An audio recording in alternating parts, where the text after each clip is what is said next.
Look, if you will, at the book of Romans. A couple of places in Romans.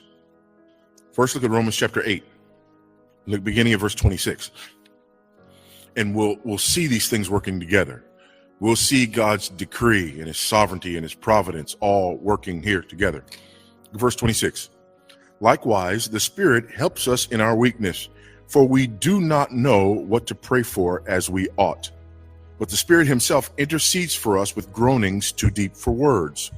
And he who searches hearts knows what is the mind of the Spirit, because the Spirit intercedes for the saints according to the will of God. So you see this, the will of God. Here's this idea of God's will, God's decree, right? But in time, we see the Spirit interceding in accordance with that will. Verse 28.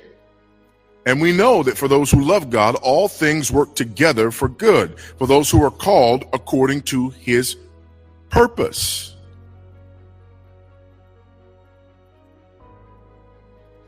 For those whom he foreknew, he also predestined to be conformed to the image of his Son, in order that he might be the firstborn among many brothers. And those whom he predestined, he also called. And those whom he called, he also justified. And those whom he justified, he also glorified. Do you see the process there?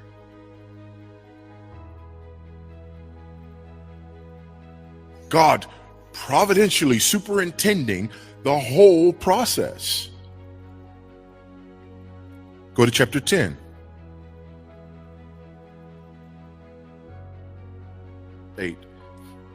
What does it say? The word is near you, in your mouth and in your heart. That is the word of faith that we proclaim. Because if you confess with your mouth that Jesus is Lord and believe in your heart that God raised him from the dead, you will be saved. There's the means. There's the means. For with the heart one believes and is justified, and with the mouth one confesses and is saved. Now, it sounds like that depends completely on me, right? Chapter 8, however, makes it very clear that this whole process from beginning to end is dependent on God.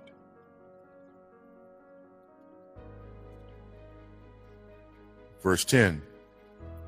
For with the heart one believes and justified, with the mouth one confesses and is saved. Verse 11, for the scripture says, everyone who believes in him will not be put to shame.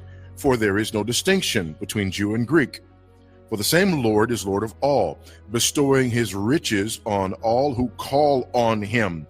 For everyone who calls on the name of the Lord will be saved. Is that true? Yes, it is true. All who call on the name of the Lord will be saved. Well, it seems like that puts it in man's court. No, it doesn't, because chapter 8 makes it clear who's going to call.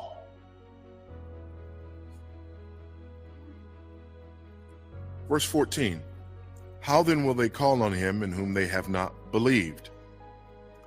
And how are they to believe in him of whom they have not heard?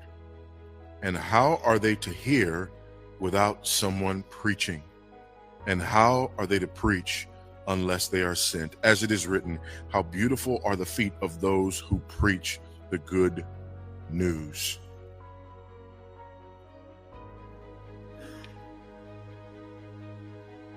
Imagine that.